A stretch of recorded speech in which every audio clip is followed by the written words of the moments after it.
کیا صاف ستھرا معاملہ تھا، کیسے اللہ کے رسول صلی اللہ علیہ وسلم نے اس معاشرے کو اٹھایا تھا جہاں تصور بھی نہیں ہو سکتا تھا، انسان کانپ کے رہ جاتا تھا کسی کو غلط نگاہ دیکھنا۔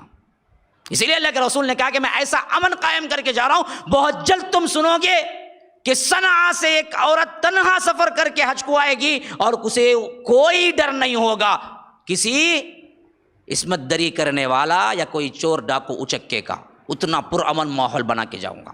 حالانکہ عجیب بات لگتی ہے، کیونکہ کیا ہے بغیر محرم کے عورت سفر کر کے آ نہیں سکتی، شریعت منع ہے۔ تو میں نے سوچا کہ پھر یہ الفاظ اللہ کے رسول نے کیوں کہے ہوں گے؟ وجہ اس کی ہے کہ امن کی طرف دلانا، کہ میں ایسا پرامن معاشرہ بنا کے جاؤں گا کہ اگر ولو بالفرض کوئی عورت صنعاء سے نکل کے کعبۃ اللہ تک پہنچ کے حج کر کے جانا ہے تو جا سکتی ہے، اس کو کسی چور کا، کسی لٹیرے کا، کسی عصمت دری کرنے والے کا، کوئی زانی کا، کوئی غیر محرم کا احترام، کیا ہے منافی اور کوئی کیا ہے گھر کے دیکھنے والا، کوئی کیا ہے نگاہوں کی چوری کرنے والا بھی پوری معاشرت میں نہیں ملے گا۔ میں ایسا پرامن معاشرہ تمہیں دے کے جاؤں گا، اور یہ ہوا، ایسا ہی پرامن معاشرہ تھا جہاں کانپتے تھے لوگ۔ زنا تو بہت دور کی بات ہے، آج کے زنا کا ایک دن کا پرسنٹیج نکالو تو تقریباً کیسز 100 کے اوپر درج ہوتے ہیں، کیسز۔ کئی لوگ اپنی عزت کی وجہ سے کیس درج نہیں کراتے، لیکن کیسز 100 کے اوپر درج ہوتے ہیں دن کا۔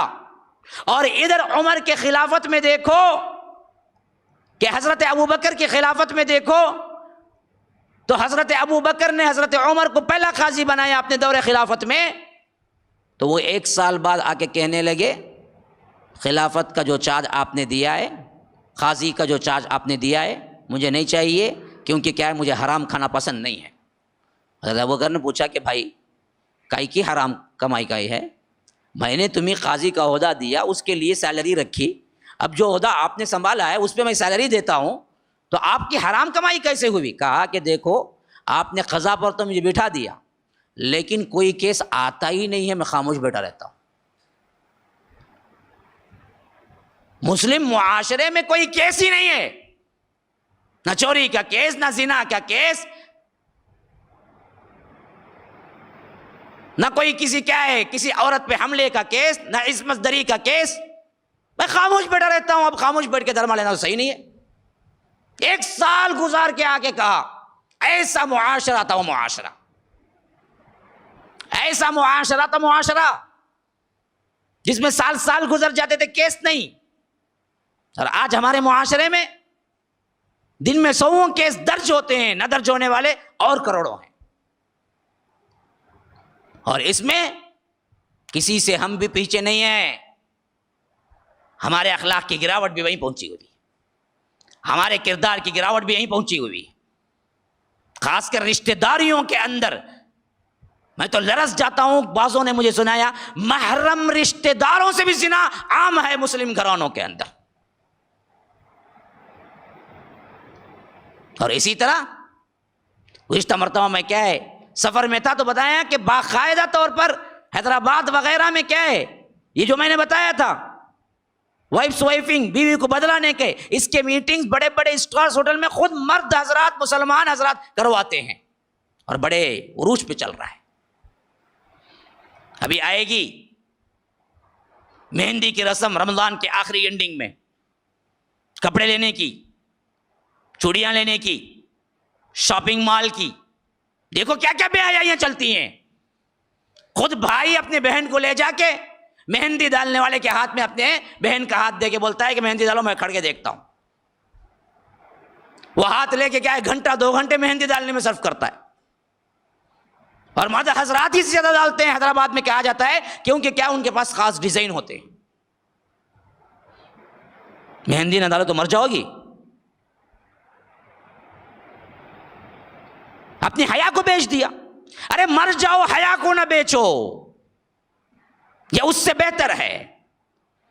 حیا نہیں تو کچھ نہیں۔ اذا لم تستحی فاصنع ما شئت، حیا نہیں تو پھر رہ گیا کیا ہے؟ ایک عزت دار مسلمان کے لیے حیائی کیا رہ گیا ہے سوائے حیا کے؟ حیائی تو ہے، یہی چلی گئی تو پھر ہے کیا؟ اور عورت کا نام ہی حیا ہے، پاک بازی اس کی فطرت ہے۔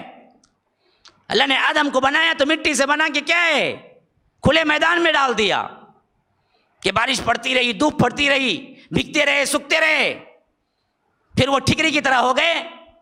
تو اللہ نے روح پھونکی آدم بنایا، جنت میں رکھا، لیکن حوا کو بنایا تو بے پردہ نہیں بنایا۔ حوا کو بنایا تو اللہ نے آدم کو بھی سلا دیا، آدم سو گئے اور پورے جنتی کپڑوں کے ساتھ اللہ نے روم میں بٹھا دیا اما حوا کو۔ آنکھ کھولی تو دیکھا کہ پوری خوبصورت ترین عورت پورے لباس میں موجود ہے۔ پوچھا کون؟ کہا کہ تمہاری بیوی، تمہارا سکون۔ کہا کہ بیوی کیا ہوتی ہے؟ تب اللہ نے الہام کیا کہ کیا ہوتی ہے، تمہاری ذریت کے لیے ضروری ہے۔ تو آدم کو بنایا، کھلے میدان میں ڈالا، حوا کو بنایا تو سطر کے ساتھ بنایا، اندر بنایا، انہیں کھلے میدان میں نہیں ڈالا، انہیں پہلے ہی دن سے پردے میں رکھا، انہیں پہلے ہی دن سے بتایا کہ عورت کا مطلب ہے چھپانا، چھپ کے رہو، لباس کے اوپر لباس پہنو اگر چھپتا نہیں ہے، نہ تو الٹا ہے۔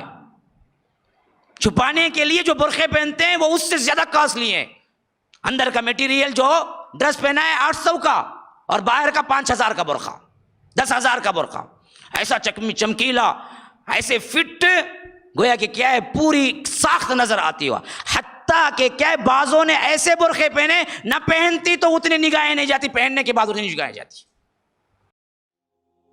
السلام علیکم ورحمۃ اللہ وبرکاتہ۔